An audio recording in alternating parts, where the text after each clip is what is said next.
Making money in old school RuneScape is one of the hardest things for new players to figure out. You might train your stats, complete a few quests, and even get some gear upgrades. But when it comes to stacking real GP, that's where most people get stuck. The truth is 99% of new players never make real money. Not because the game is unfair, but because they fall into the same mistakes over and over. When you first start out, money is slow. You're out there killing cows, selling bronze bars, and if you make 50k in an hour, you feel like you just robbed the GE. Everything is expensive, every teleport scroll is a luxury, and every gear upgrade feels miles and miles away. And that's where a lot of players get stuck.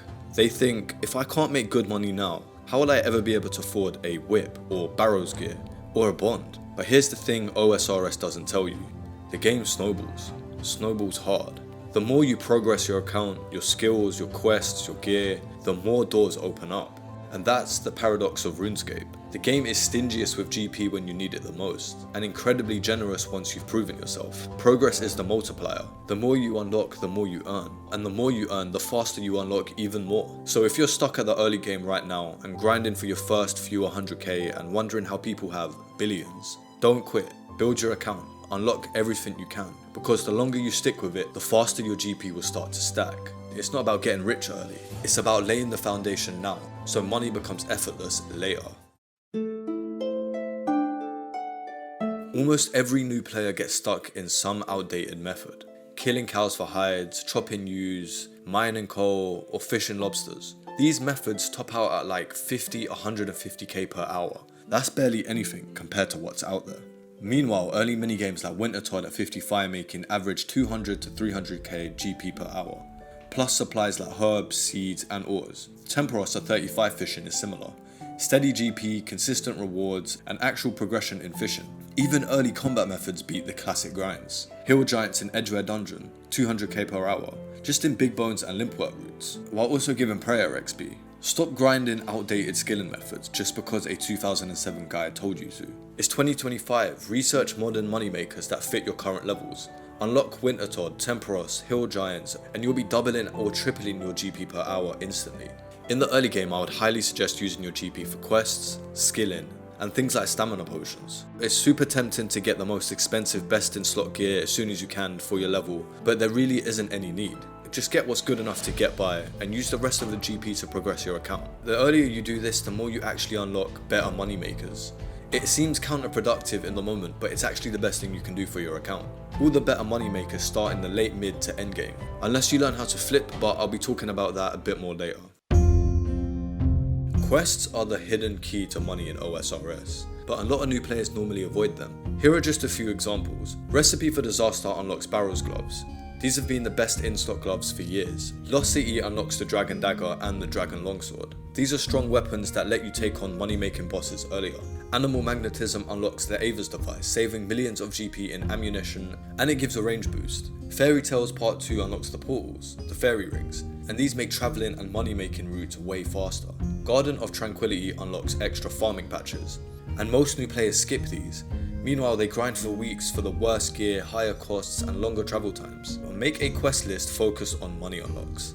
Get Ava's device, fairy rings, barrows gloves, farming patches as early as you can. These upgrades don't just make life easier, they literally make you money every time you play. New players often treat the GE like a shop. Instant buy, instant sell, done. But that's how you bleed money.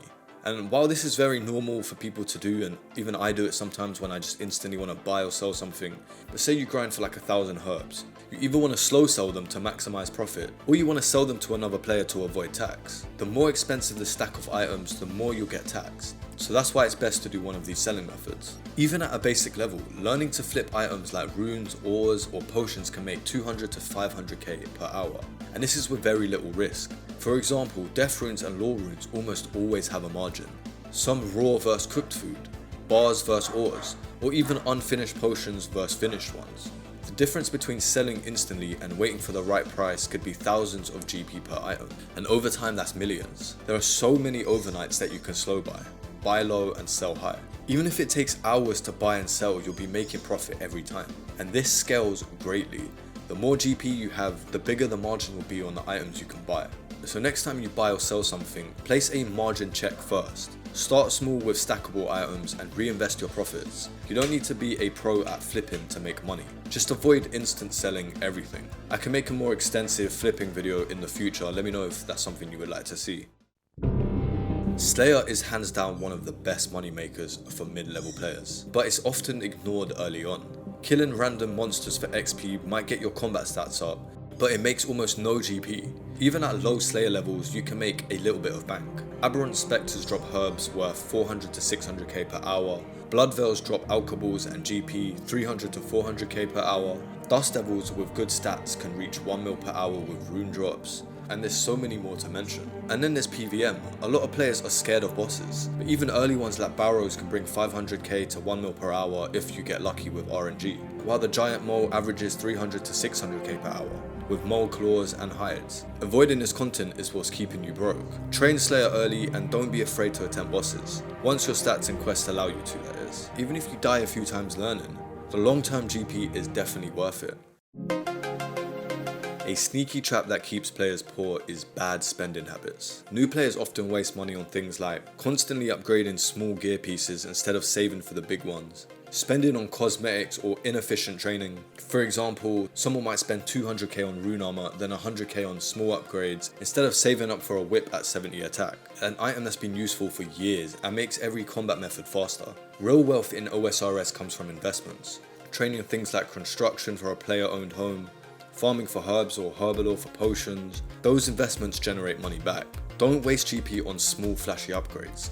Save for big unlocks that actually change your account, like a whip, dragon boots, Barrows gloves, training your stats, quests, just anything with progression. Every bit of GP should go towards something that either saves or makes more GP in the future.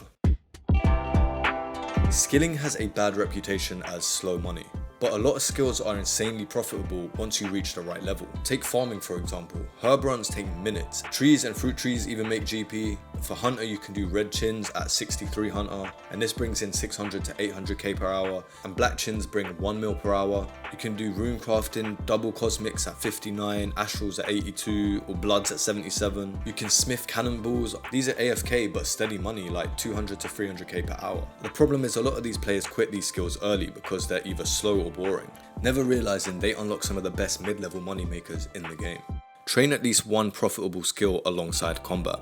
Even just doing daily herb runs or birdhouse runs adds steady GP that stack over time. Skilling won't make you billions instantly, but it builds passive income that never stops. Risk is one of the biggest barriers to making GP. New players often avoid the wilderness, bosses, and even tough Slayer tasks because they're scared of losing what they want the most, money. But risk is where the rewards are, and even if you run into a PKer occasionally, the profits add up.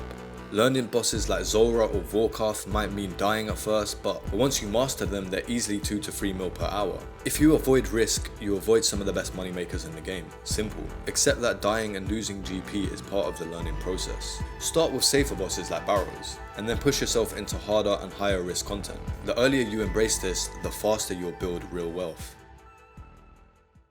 So those are the reasons why 99% of new players never make real GP. Outdated methods, ignoring quests, not learning the GE, skipping Slayer, wasting GP, and overlooking profitable skills. And one of the most important ones, avoiding risk. If you want to escape that trap, the key isn't playing harder, it's playing smarter. Unlock the right quests, invest in skills and gear that's actually going to pay you back, and push yourself into content that feels uncomfortable. That's where the real GP is. The players who get rich are the ones that keep the game fun. They rotate between Slayer, skilling, bossing, flipping, and quests. That variety means that you don't burn out. They naturally progress into the high-level methods that actually pay millions. Mix money making with quests, Slayer, skilling, and fun activities. If this helped you in any way or you found anything interesting, drop a like, that will mean a lot. Drop a comment down below what your first good money maker was. Thank you for watching, and until the next one, peace.